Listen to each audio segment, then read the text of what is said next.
Hey there, Sharon Horne-Ellstrom here. Well-being, wisdom, and wealth. What the heck does that mean? Day 37 days in a row.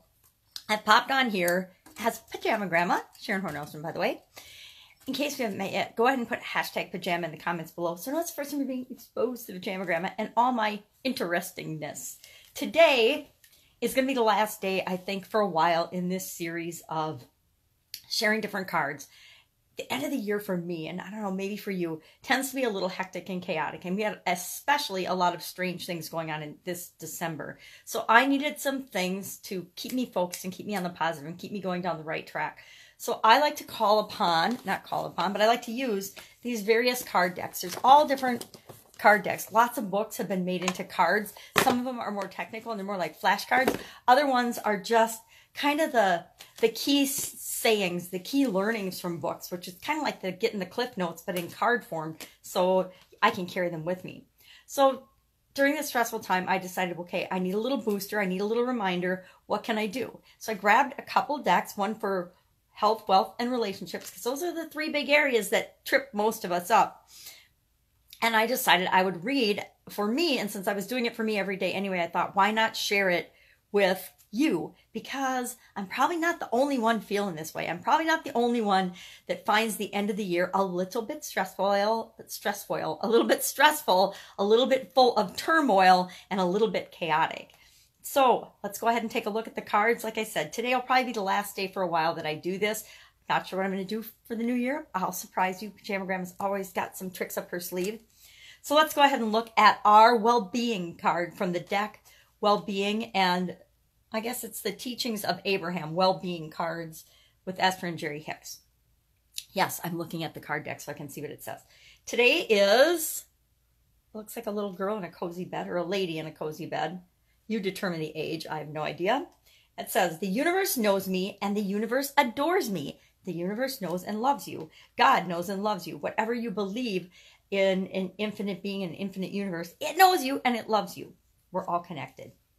And it says, if you will allow it, you will feel the love that flows to you and through you. You are always seen, always understood, and always loved.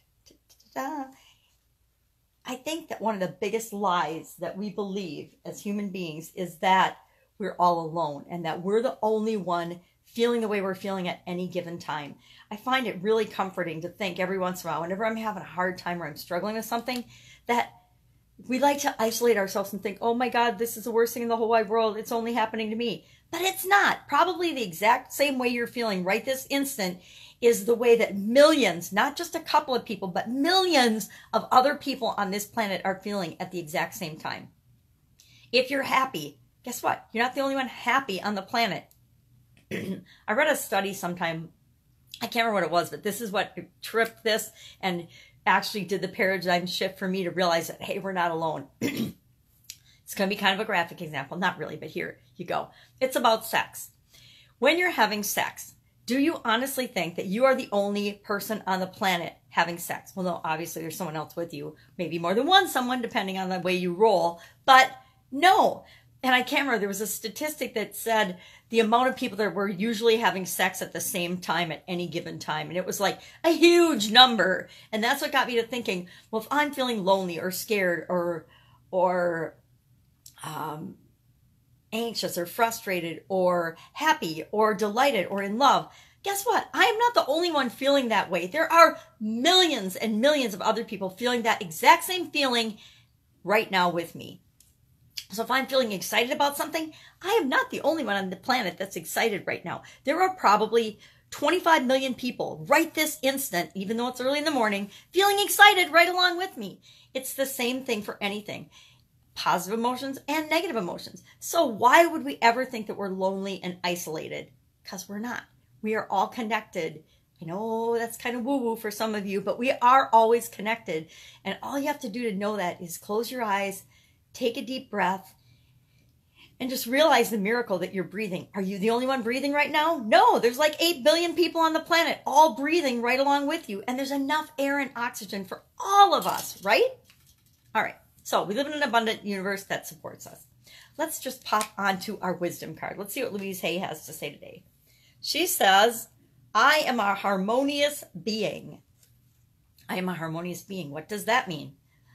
I'm in harmony with all of the people, places, and things that surround me in this world. I am at peace. Let's take a look at the back. I forget to show the back sometimes.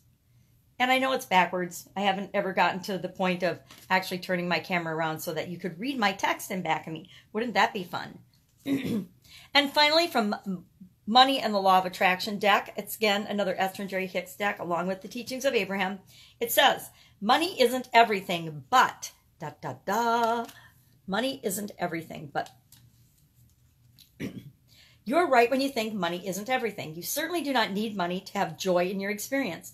But in your society, where so much of what you live is tied to money in some way, most of you associate money with freedom.